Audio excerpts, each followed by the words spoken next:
प्यारे बच्चों, welcome to our channel Eduvila point.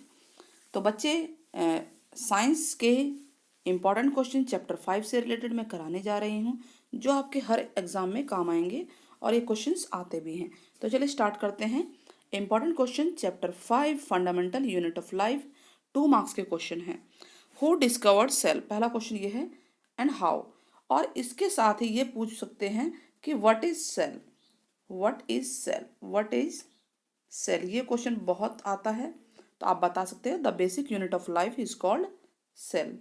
The basic unit of life is called cell.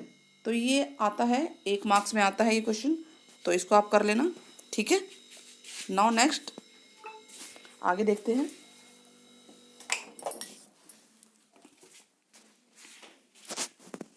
Who discovered cell and how. Next question है, who discovered cell, मतलब पहला question ही है। इसके अलावा मैंने एक क्वेश्चन बताया था इन 1665, हम बता सकते हैं। अब सिर्फ इतना भी मत लिखिए, सिर्फ इतना लिख देंगे ना कि रॉबर्ट हुक ने सेल को डिस्कवर किया। कैसे किया ये नहीं पूछते हैं, लेकिन फिर भी अगर पूछ लिया तो हम बता देते हैं कि उसने क्या देखा था। व्हेन ही सा हनी कॉम, जब हनी का जो कॉम होता है, जो छत्ता है, उसका स्ट्रक्चर को जब उसने देखा और उसको ऑब्जर्व किया ध्यान से, तो उसने देखा कि जो स्लाइस के, जो cork of slice of cork होते हैं, जो पतले पतले हैं, उसमें सेल्फ डिजाइन था कुछ। माइक्रोस्कोप से उसने देखा बड़ा करके, तो उस तरह से उसने सेल की डिस्कवरी की थी। नाउ ये क्वेश्चन पूछ सकते हैं, why is cell called structural या फंक्शनल या बेसिक यूनिट ऑफ लाइफ। इस तरह से क्वेश्चन आ सकता है कि स्ट्रक्चरल या basic unit of life cell को क्यों कहते हैं। तो हम बताएंगे कि जितने भी लिविंग ऑर्गेनिज्म हैं दुनिया में, वो सेल से बने हुए हैं। सो इसीलिए सेल जो है वो बेसिक यूनिट है लाइफ का, लिविंग ऑर्गेनिज्म का। एंड ऑल द एक्टिविटीज़, जितने भी लिविंग ऑर्गेनिज्म है उनमें जो एक्टिविटी होती है, जैसे डाइजेस्ट करने की, है ना, रेस्पिरेट करने की, एक्सक्रीट करने की, एंड सो ऑन, जितनी बेसिक यूनिट्स है, एक्टिविटीज़ हैं, वो सारी की सारी जो है टोटल एक्टिविटी जो परफॉर्म होती है सेल्स के द्वारा एज ए होल अगर कहा जाए, तो इसीलिए इसको क्या बोलते हैं, स्ट्रक्चरल, फंक्शनल या बेसिक यूनिट ऑफ लाइफ कहते हैं। Now next, why is plasma membrane called selectively permeable membrane. ये भी पूछते हैं कि इसको सेलेक्टिवली परमेएबल मेम्ब्रेन क्यों कहते हैं। देखिए, इसका जो स्ट्रक्चर होता है ना प्लाज्मा मेम्ब्रेन का, वो हाईली स्पेसिफिक स्ट्रक्चर होता है। लिपिड से बना होता है, प्रोटीन से बना होता है, ठीक है। और ये सेलेक्टिवली यानी सेलेक्ट करके अलाउ करता है किसी भी चीज़ की जो सेल के अंदर एंट्री और एग्जिट इसकी मर्जी के बिना नहीं हो सकते। यानी कोई भी सब्सटेंस सेल के अंदर एंटर करता है, सेल के अंदर एंटर करेगा या एग्जिट करेगा, वो इसी की मर्जी से होता है। इसीलिए इसको सेलेक्टिवली परमेबल मेम्ब्रेन कहते हैं। क्लियर है। नेक्स्ट क्वेश्चन देखते हैं, if the organisation of cell is destroyed due to some physical या केमिकल, कोई भी इन्फ्लुएंस के द्वारा होता है, अगर उसकी बनावट ऑर्गेनाइजेशन डिस्ट्रॉय हो जाए तो क्या होगा। तो सच सेल्स वुड नॉट सर्वाइव। तो अगर किसी भी सेल की ऑर्गेनाइजेशन डिस्ट्रॉय हो जाती है तो वो सेल सर्वाइव नहीं कर पाते हैं, ठीक है, क्योंकि उसके सारे कंपोनेंट जो हैं are digested by lysosomes. Lysosomes ही उसके कंपोनेंट को डाइजेस्ट कर जाते हैं, इसलिए लाइसोसोम्स को सुसाइडल बैग्स भी कहते हैं बच्चों। ये बहुत ही इंपॉर्टेंट क्वेश्चन है। नेक्स्ट क्वेश्चन जो आ रहा है, इसको ध्यान देना है कि why lysosomes are known as suicidal. ये बहुत इंपॉर्टेंट, सुसाइडल बैग्स क्यों कहते हैं इसे, तो हम बताएंगे। जो लाइसोसोम्स होते हैं वो सेल का ही ऑर्गेनल है, यानी सेल का पार्ट होता है जो कि फिल्ड होता है हाइड्रोक्लोरिक एंजाइम के द्वारा। जब सेल जो है, ठीक है, डैमेज हो जाते किसी भी वजह से, जो कि पिछले क्वेश्चन में भी पूछा गया था, कि जब सेल डैमेज हो जाते किसी भी वजह से, तो लाइसोसोम्स क्या होते हैं, फट जाते हैं। और जो इसके अंदर एंजाइम होते हैं ना लाइसोसोम्स में, वो डाइजेस्ट कर लेते हैं, अपने ही सेल को खा जाते हैं। इसलिए इसे सुसाइडल बैग कहते हैं, यानी सुसाइड कर लिए एक तरह से, खुद को ही खा जाते हैं। जब किसी भी वजह से इनके सेल डैमेज हो जाते हैं तो ये बर्स्ट हो जाते हैं। तो ये बहुत इंपॉर्टेंट क्वेश्चन है। नेक्स्ट क्या है, what would happen if the plasma membrane raptures या ब्रेक डाउन। अगर प्लाज्मा मेम्ब्रेन रैप्चर हो जाए या ब्रेक हो जाए तो क्या होता है। देखिए, अगर प्लाज्मा मेम्ब्रेन रैप्चर या ब्रेक हो गया तो ये इंडिकेट करता है कि cell is damaged, cell damage हो चुका है। और इस कंडीशन में लाइसोसोम्स जो होते हैं डैमेज सेल के, वो फट सकते हैं। वही ऊपर वाली क्वेश्चन की बात आ गई, यानी वही क्वेश्चन है, आंसर भी वही है बिल्कुल, थोड़ा सा बस आपकी लैंग्वेज चेंज करनी है इसमें। तो और डाइजेस्ट कर जाते हैं, जो इसके अंदर एंजाइम होते हैं जो लाइसोसोम, वो खुद ही के सेल को खा जाते हैं। तो यानी आप ऊपर वाला ही क्वेश्चन लिख सकते हैं। नेक्स्ट क्या है, next question, what would happen to the life of a cell if there was no Golgi apparatus. अगर गोल्जी एपरेटस ना हो तो सेल की लाइफ का क्या होगा, तो हम बताएंगे the function of Golgi apparatus.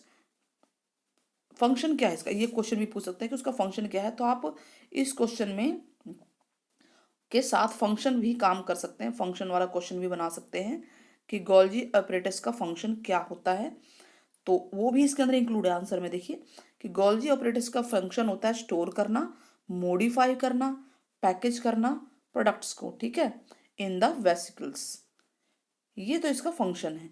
लेकिन अगर गोल्जी ऑपरेटस ही ना हो तो क्या होगा, नेक्स्ट क्वेश्चन बन गया एक तरह से कि अगर गोल्जी ऑपरेटस नहीं होगा सेल के अंदर, सेल का पार्ट है ये, सेल के ऑर्गेनल है, then all sort of storage, जो भी स्टोरेज है, मॉडिफिकेशन है, पैकेजिंग है, ये सब कौन करेगा, ठीक है, मटेरियल जो है within and outside the cell, वो पॉसिबल ही नहीं है।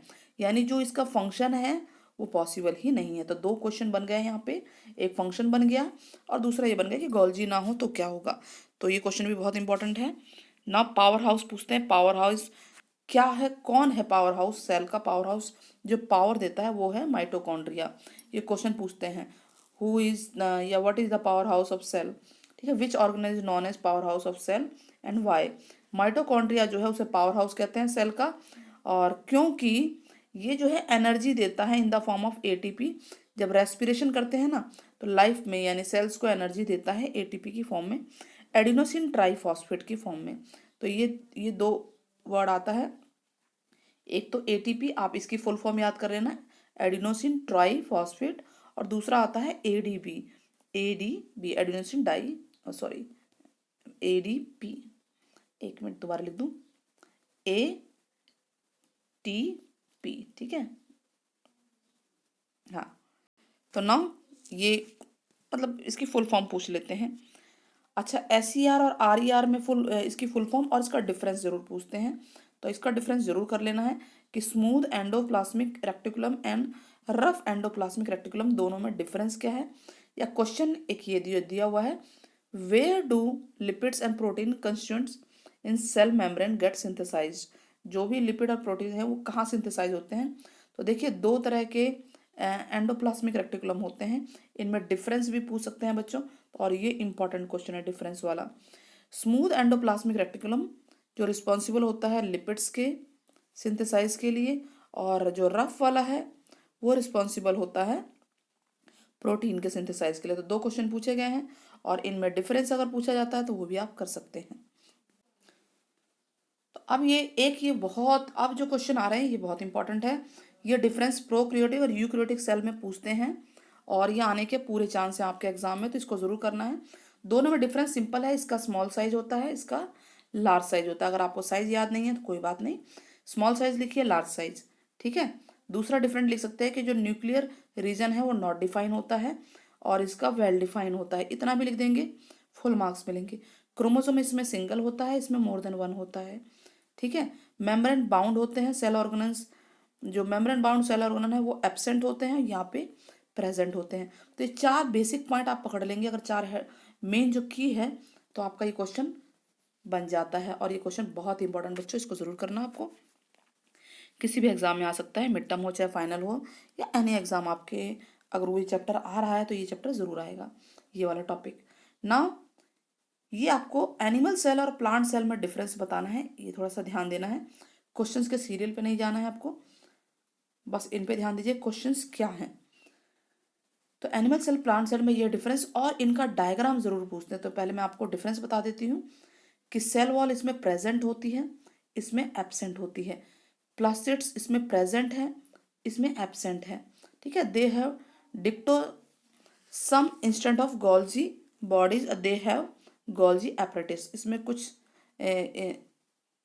डाइक्टो होता है गोल्जी बॉडी के अलावा, लेकिन इसके अंदर गोल्जी अपरेटस होता है। अच्छा, इसके अलावा अगर आपको फोर्थ पॉइंट याद ना हो तो भी चलेगा, 1 2 3 पॉइंट तो हो ही गए। आप फिफ्थ पॉइंट कर सकते हो कि वैक्यूल आर लार्ज होते हैं, इसमें इसमें स्मॉल होते हैं। मैं फोर्थ फिर भी बता देती हूँ, सेंट्रोजोम एंड सेंट्र ये जो है एब्सेंट होते हैं, इसके अंदर प्रेजेंट होते हैं, लेकिन आप वैक्यूल्स वाला कर सकते हो। ठीक है, daughter cells are separate from each other due to formation of cell plate बनती है इसके अंदर, तो डॉटर सेल इसमें सेपरेट हो जाते हैं। इसमें दूसरी फॉर्मेशन है कंट्रीशन प्रोसेस के द्वारा होता है। तो इसके 6 डिफरेंस है, तो अगर आपने 4 डिफरेंस भी कर लिए तो आपका काम बन सकता है, या कोई भी इजी अगर आपके टीचर ने करा रखा तो आप उसको भी कर सकते हैं। नाउ नेक्स्ट देखते हैं। नेक्स्ट ये है कि हाउ इज अमीबा ऑप्टेन, मतलब अमीबा का डायग्राम भी पूछ सकते हैं, इसका फंक्शन पूछा जा सकता है कि इसका फंक्शन बताइए कैसे अपना फूड लेता है। तो ये है कि अमीबा का पहले तो डायग्राम आपको आना चाहिए, प्रोसेस पूरा, मतलब किस तरह से फूड प्रोसेस का डायग्राम के द्वारा देख लीजिए कि देखिए फूड पार्टिकल है, कोई ये पानी वाटर क्रिएचर है, ये फूड पार्टिकल है, ये इसका न्यूक्लियस है, आप देख सकते हैं फूड पार्टिकल को, ये न्यूक्लियस है ये, और ये स्यूडोपोडिया फिंगर लाइक प्रोजेक्शन बन जाते हैं। स्यूडोपोडिया क्या होता है? फिंगर लाइक प्रोजेक्शन, ठीक है, फिंगर लाइक प्रोजेक्शन होते हैं। तो ये फूड पार्टिकल को कैप्चर कर लेता है फूड वक्यूल में, और वहाँ पर से देखिए डाइजेस्ट कर रहा है फूड को। यही आपको लिखना है, स्टेप 4 डायग्राम दिख रहा है ना आपको, यही क्वेश्चन के आंसर में लिखना है कि अमीबा जो है वाटर एनिमल होता है सबसे पहली बात, और इसके जो स्यूडोपोडिया होते हैं यानी स्ट्रक्चर होता है, फिंगर प्रोजेक्शन होता है, और ये कैप्चर कर लेता है फूड को। ठीक है, फिंगर की तरफ प्रोजेक्शन है और ये फूड को कैप्चर कर लेता है, यही सिंपल सा लिखना है, और उसके बाद डाइजेस्ट हो जाता है इसका फूड। ठीक है, फूड वकील में इसका फूड डाइजेस्ट हो जाता है। तो 3 4 लाइन लिखेंगे, फुल मार्क्स मिलेंगे। इसके अलावा बच्चे डायग्राम जरूर आता है, डायग्राम एनिमल सेल का, ठीक है, थोड़ा साफ लिख देते हैं। जो एनिमल सेल्स हैं, एनिमल सेल आप अपनी बुक में देख लीजिएगा, एंड प्लांट सेल, इसका डायग्राम जरूर कर लेना आप, क्योंकि very very very very very important question है। That's all for today. अगर आपको हमारी वीडियो पसंद आई हो तो हमारे चैनल को सब्सक्राइब जरूर कीजिएगा, एंड साथ ही बेल आइकन जरूर दबाइएगा, ताकि आपको टाइम टाइम पर नोटिफिकेशन मिलती रहे। नेक्स्ट चैप्टर के इंपॉर्टेंट क्वेश्चन मैं जल्दी लेकर आऊँगी।